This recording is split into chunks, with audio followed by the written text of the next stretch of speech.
नमस्कार, स्वागत है एक बार आपका फिर से भारत समाचार के हमारे इस खास कार्यक्रम में जो आधारित है कानाफूसी चर्चा और गपशप पर। तो चलिए शुरू करते हैं पावर सेंटर।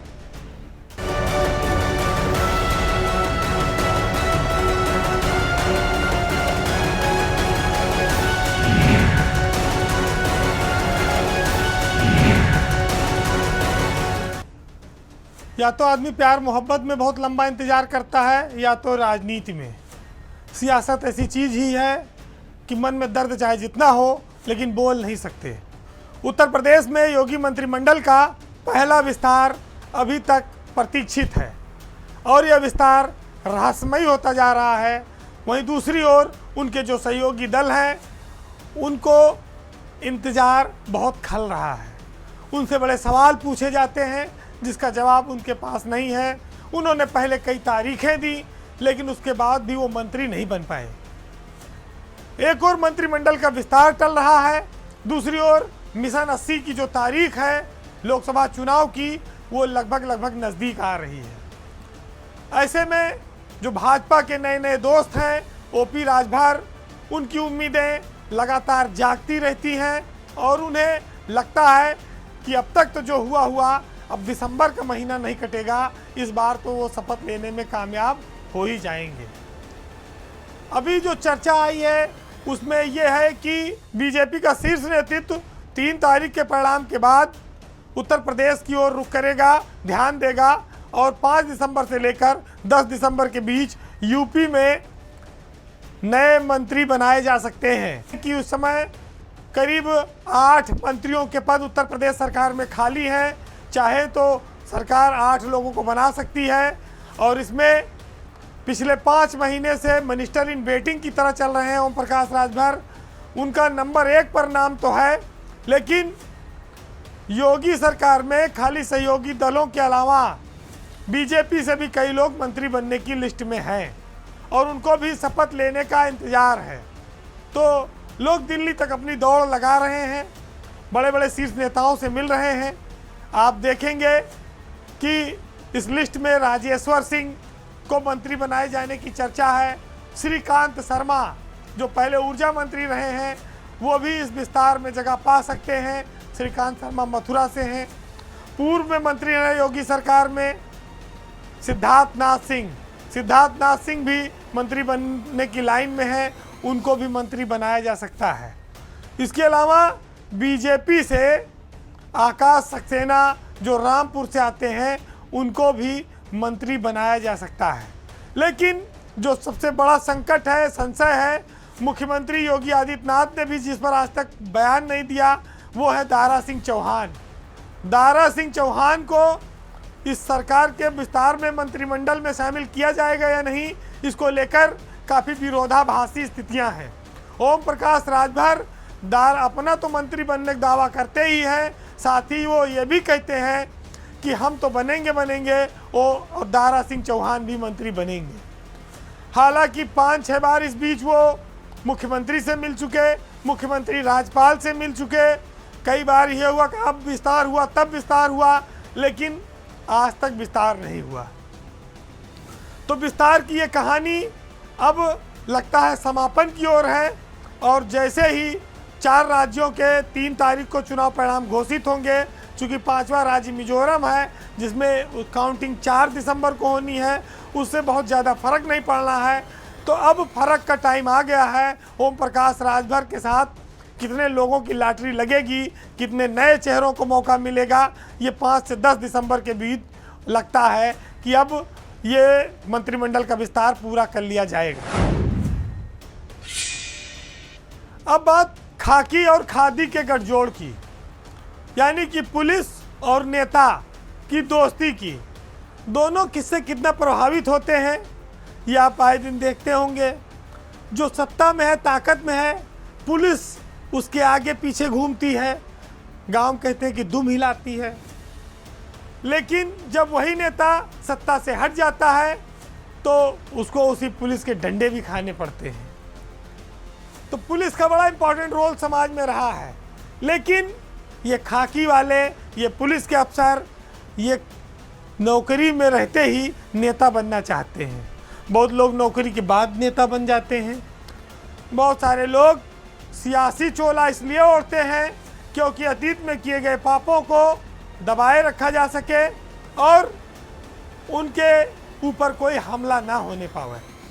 लेकिन सफल वही लोग होते हैं सियासत में आकर जो सेवा में रहे हों, जिनकी छवि उज्जवल हो, ईमानदार हो और मेहनती और जातीय इक्वेशन में जो फिट बैठते हों। पुलिस में कई सारे अफसर ऐसे हैं जिन्होंने खाकी उतार कर खादी पहनी।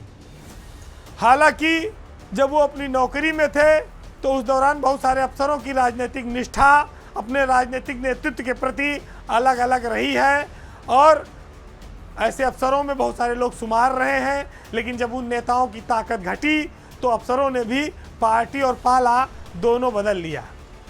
आज हम चर्चा करेंगे उत्तर प्रदेश में डीजीपी रहे सुलखान सिंह की, जिन्होंने एक नई पार्टी बनाने का ऐलान किया है जिसका नाम है बुंदेलखंड लोकतांत्रिक पार्टी। सुलखान सिंह उत्तर प्रदेश के ईमानदार और शानदार पुलिस अफसरों में उनकी गिनती है। योगी आदित्यनाथ की सरकार में वो डीजीपी बने और मुख्यमंत्री ने उनको फ्री हैंड दिया। फिर वो पुलिस सुधार आयोग के भी अध्यक्ष रहे। सुलखान सिंह की एक बेटी जज है। एक बार कुत्ता कांड को लेकर भी वो चर्चा में आए। लेकिन इन सब के ऊपर उनका एक कद है। वो कद है साफगोई का, सादगी का, ईमानदारी का, जो उनको बेमिसाल बनाता है। अब वो सियासत में कूद पड़े हैं। मध्य प्रदेश और उत्तर प्रदेश के बुंदेलखंड को मिलाकर करीब जो 15 जिले हैं उसमें उन्होंने लोकसभा चुनाव लड़ने का ऐलान किया है। सुलखान सिंह कितने कामयाब होंगे ये चुनाव के परिणाम बताएंगे। लेकिन आज हम सुलखान सिंह के बहाने ऐसे अफसरों का भी नाम लेंगे जो वर्दी पहनते थे और बाद में खादी की शोभा बढ़ा रहे हैं। सबसे पहले नाम उसमें आता है बृजलाल का। बृजलाल मायावती की सरकार में डीजीपी रहे हैं और उसके बाद उन्होंने रिटायरमेंट के बाद भारतीय जनता पार्टी ज्वाइन कर ली और भाजपा में रहकर वो मंत्री का दर्जा उनको मिला। भाजपा ने उनको राज्यसभा का इस समय मेंबर बना रखा है। तो बृजलाल सेवा में उच्च पद पर डीजीपी रहने के बाद लगातार सत्ता में बने हुए हैं, या कहा जाए उनके सितारे लगातार चमक रहे हैं और बृजलाल की अभी राजनीतिक पारी और लंबी खींचने की उम्मीद है। बृजलाल के बाद नाम आता है अमिताभ ठाकुर का, जिनको सरकार ने जबरिया रिटायर कर दिया। आईजी रहते क्योंकि वो सरकार पर लगातार हमलावर थे, आंदोलन करते थे। कई बार उनकी जांच हुई, कई बार उनको संट पोस्टिंग में रखा गया। लेकिन अमिताभ ठाकुर भी मानने वाले जीव नहीं थे। सियासत में अफसरों का आना का एक ये अनुभव खट्टा है क्योंकि अमिताभ ठाकुर को एक बार पुलिस उनके घर से उठा के जेल ले गई। अब बात आती है एक ऐसे अफसर की जो इस समय बहुत प्रभावशाली है, मिनिस्टर है। बात 1994 बैच के आईपीएस अफसर असीम अरुण की हो रही है। असीम अरुण की नौकरी करीब 8 साल बची हुई थी। वो एडीजी रैंक के अफसर थे, कानपुर के पुलिस कमिश्नर थे। लेकिन अचानक से उन्होंने इस्तीफा दिया और भाजपा के टिकट पर कन्नौज से चुनाव लड़े, विधायक बने और आज उत्तर प्रदेश में स्वतंत्र प्रभार के समाज कल्याण विभाग के मंत्री हैं। तो अधिकारी देखिए अपनी दूसरी पारी में कितने कामयाब हो जाते हैं। ये कुछ नाम आपके सामने हैं। लेकिन यहाँ ये बात जरूर महत्व रखती है कि सबकी महत्वाकांक्षाएं पूरी नहीं होती, कुछ की अधूरी भी रह जाती हैं, जिसमें आप अमिताभ ठाकुर को भी देख सकते हैं। अब सुलखान सिंह का भविष्य क्या होगा, ये जो उनका बुंदेला प्रेम जागा है ये कितना कामयाब होगा, ये आने वाले वक्त में पता चलेगा। लेकिन बृजलाल और असीम अरुण इन दोनों के सितारे बुलंदी पर हैं। दोनों भाजपा का इस समय बड़ा दलित चेहरा है और दोनों को लगातार तवज्जो मिलती है। ऐसा लगता है कि असीम अरुण अभी लंबी रेस के घोड़े हैं। वो उत्तर प्रदेश में उनका कारवां रुकने वाला नहीं है। वो शायद दिल्ली तक आगे जाएं और आगे केंद्र में भी उनके मंत्री बनने के अवसर हैं। अब बात उत्तर प्रदेश में किसानों का भविष्य बदल देने वाले जो लोग हैं, जो ये दावा करते हैं, उनको कुछ चीज़ें बताने का और दिखाने का। गांव में कहावत है कि वो वर्षा किस काम की जब फसल सूख गई हो, का वर्षा जब कृषि सुखाने। उत्तर प्रदेश में जब किसान की बात आती है तो सबसे ज़्यादा बात गन्ना किसान की होती है, सबसे ज़्यादा लड़ाई गन्ना के भुगतान की होती है।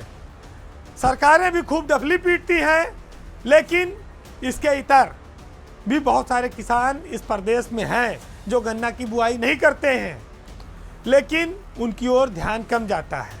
आज बात इसलिए हो रही है कि जो सरकारें किसानों की आय दुगना करने का, किसानों का भविष्य बदल देने का दावा करती हैं, उनकी राज में डीएपी खाद की किल्लत चल रही है।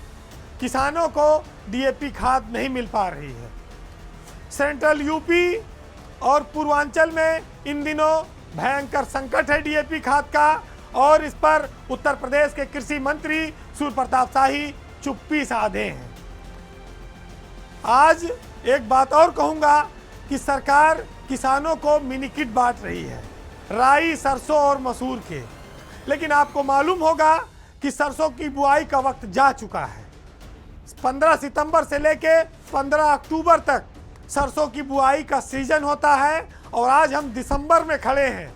तो अब ऐसे समय में बीज दिए जा रहे हैं जब बुआई पूरी हो चुकी है, खेत में फसल उगना शुरू हो चुकी है। ये है हमारे कृषि मंत्री की दूरदर्शिता, जो 7 सालों से उत्तर प्रदेश में कृषि विभाग के मुखिया हैं, और फसल चक्रों की जानकारी शायद उनको ठीक से अफसर देते नहीं हैं कि किस सीजन की फसल कौन सी होती है, किसकी बुआई का सीजन निकल गया है। तो ये मिनी किट घर में रख के क्या किसान अचार डालें, या इस मिनी किट के 2-2 किलो के इससे तेल कितना निकल आए सरसों से, कई दिन खाना बना लेंगे। यहाँ पर बात बीज विकास निगम या कृषि विभाग की भी नहीं है। ये मामला फेल इसलिए हुआ क्योंकि यहाँ पर मशीनें नहीं थी। ओपीएस जो मशीनें जिन पर अंगूठा लगकर कहा गया था कि तभी देना है, अंगूठा लगाने के बाद मशीनें आने में लेट हुई, जिसके चलते मिनी किट वितरण में भी लेट हुआ। अब नवंबर में अभियान चलाया गया 12 से 15 के बीच में कि चाहे जैसे बांटो, किट बांटो, कार्यक्रम पूरा करो, फायदा और नुकसान बाद में देखा जाएगा। तो ये 2 चीजें हैं, दोनों पर सरकार का ध्यान आना चाहिए, क्योंकि कृषि मंत्री कोई नौधा आदमी नहीं है, नया नया पुराने नेता हैं, 7 साल से इसी विभाग के मिनिस्टर हैं। अभी तो राजशेखर को भी नया नया कृषि निदेशक बनाया गया है, 3 महीना इनको भी हो गया है। जिम्मेदारी इन लोगों की भी है। गेहूं की बुआई का भी सीजन चल रहा है, लगभग समाप्ति पर है। अब आप देखिए उन्नाव, कन्नौज, कानपुर देहात तमाम जगहों पर लाइनें लगी हैं। बीज निगमों के गोदामों पर भी लोग जा रहे हैं, और कृषि विभाग ढपली पीट रहा है कि साहब हम सब उपलब्ध है, सब ठीक है। खाद का संकट है। वो जो खाद 1390 रुपए में मिलनी चाहिए, वो खाद 1600 से लेके 1700 रुपए में बड़ी मुश्किल से मिल रही है। यानी कि ब्लैक में मिल रही है, अधिक दाम पर मिल रही है। सहकारी समितियों में तो कई जगह पुलिस लगाकर डीएपी का वितरण कराना पड़ा है। ऐसा क्यों है? क्योंकि प्राइवेट दुकानदारों के पास डीएपी नहीं है, जिसके चलते संकट पैदा हुआ है। इफ्को और किर्बको पर्याप्त डीएपी का आपूर्ति नहीं कर पा रहे हैं किसानों के लिए। लेकिन दुर्भाग्य इस बात का है कि ना तो मिनिस्टर इस पर कोई बयान देते हैं, ना इस पर कोई अभियान चलाते हैं, ना इस पर कोई छापामारी या कार्रवाई करते हैं। बस किताबों में अभियान चलाकर सरकार के सामने आंकड़े प्रस्तुत किए जाते हैं। तो पीओएस मशीन लगे, अपात्र को न मिले, अच्छी बात है, लेकिन जब समय से कोई चीज़ नहीं मिलेगी तो फिर उसका कोई फायदा नहीं होता है, नुकसान ही होता है। कहते हैं कि देर से, जब बहुत देर से कोई न्याय मिलता है तो भी अन्याय की ही तरह होता है, उस न्याय का कोई मतलब नहीं रह जाता। तो जो बात न्यायपालिका पर लागू होती है वही इस देश के किसान पर भी लागू होती है, और इस देश के किसान की आय तो हर सरकार दुगुना बढ़ाती जा रही है। पता नहीं इस प्रदेश का किसान कितना अमीर हो जाएगा, जो सरकार आती वही उसकी आय दुगुना कर देती है। कहीं अमीर होते होते चांद तक ना पहुंच जाए किसान, इस बात का भी बहुत डर है। अब बात ब्यूरोक्रेसी की एक ऐसे खबर की जिस पर सबकी इस समय निगाह लगी हुई है। उत्तर प्रदेश का अगला मुख्य सचिव कौन होगा, इसको लेकर इन दिनों ब्यूरोक्रेसी में तो चर्चाएं हैं ही हैं, लखनऊ से लेकर दिल्ली तक चर्चाएं हैं। चर्चा इसलिए है कि उत्तर प्रदेश के जो वर्तमान मुख्य सचिव हैं, ये इनका कार्यकाल 31 दिसंबर को इसी महीने में समाप्त हो रहा है। दुर्गा शंकर मिश्रा 1984 बैच के IAS अफसर हैं और 2021 में वो रिटायर हो गए थे, लेकिन उनका कार्यकाल 2 साल से लगातार एक साल के लिए बढ़ रहा है। वो पावरफुल अफसर हैं केंद्र के मामले में।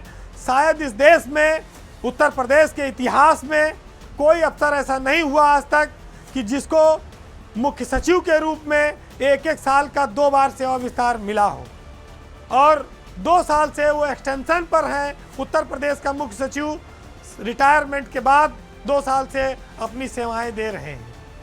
तो ये इतने बड़े प्रदेश में जहां 500 से ज़्यादा IAS अफसर हैं, उसमें बहुत सारे लोगों के लिए निराशाजनक बात भी है, क्योंकि कई सारे ऐसे लोग बिना इस पद पर पहुंचे रिटायर हो गए जिनका हक वहां बनता था। अब 31 दिसंबर को दुर्गा शंकर मिश्रा रिटायर होंगे या तिबारा इस पद पर बैठ जाएंगे, ये सबके लिए धुकधुकी लगी हुई है। ब्यूरोक्रेसी में इस पर चर्चा छिड़ी हुई है। अगर तीसरी बार वो सेवा विस्तार पाते हैं तो कितने सारे अफसरों के दिल टूट जाएंगे, उनका कैरियर समाप्त हो जाएगा। तो सबकी निगाहें इस पर है। और इसी बीच एक खबर आई जिसने विचलित किया, क्योंकि दिल्ली के जो चीफ सेक्रेटरी हैं नरेश कुमार, उनको केंद्र सरकार ने 6 महीने का सेवा विस्तार दे दिया। पड़ोसी राज्य है दिल्ली, सेवा विस्तार इस आधार पर मिला कि लोकसभा का चुनाव होना है। अब वही सेम स्थिति उत्तर प्रदेश में है।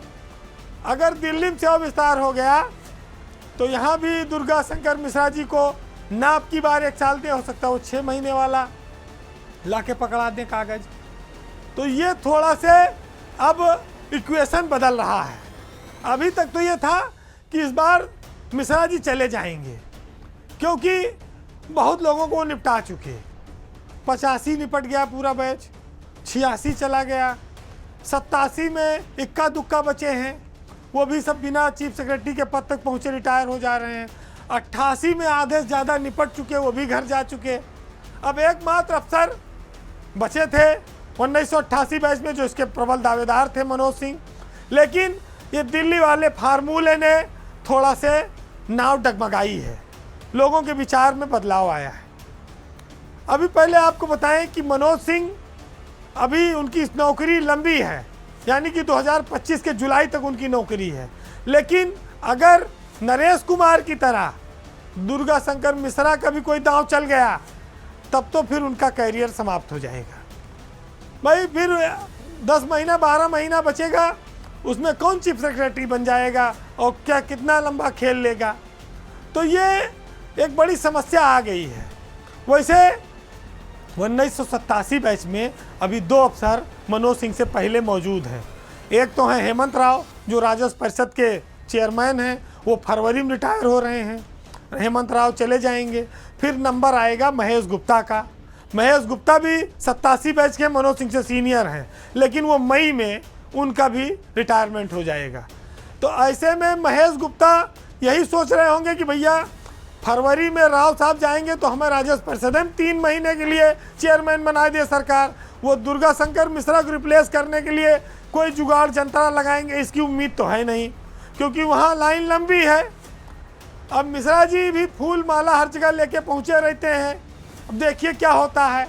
लेकिन इतना ज़रूर है कि दुर्गा शंकर मिश्रा का अगर कार्यकाल नहीं बढ़ता है तो मनोज कुमार सिंह उत्तर प्रदेश के अगले मुख्य सचिव होंगे। उनकी जो परफॉर्मेंस है वो IIDC के रूप में इन दिनों देखने को मिल रही है। उत्तर प्रदेश में विदेशी निवेश लाने के लिए जो उन्होंने पॉलिसी लाई, उसका स्वागत हुआ, उसका असर भी दिख रहा है। इसके अलावा अथॉरिटियों को गति प्रदान करने में मनोज सिंह ने उद्योगों को, इन्वेस्टर समिट को ज़मीन पर उतारने के लिए तेज़ी से काम शुरू किए हैं। क्लियर कट बिना किसी कंफ्यूजन के निर्णय वाले अफसर वो माने जाते हैं। उनके निर्णय बेहद तेज होते हैं, फास्ट वर्किंग करते हैं वो। तो मनोज सिंह इस मामले में सरकार की नज़रों में उनके नंबर बहुत ज़्यादा हैं और वो स्वाभाविक पसंद भी हैं चीफ सेक्रेटरी पद के। लेकिन जब खाली हो कुर्सी तब तो कोई बैठे। अभी मिश्रा जी उठने का नाम तो ले नहीं रहे हैं और वो चुपचाप बैठे होंगे, इसकी भी आसार कम है।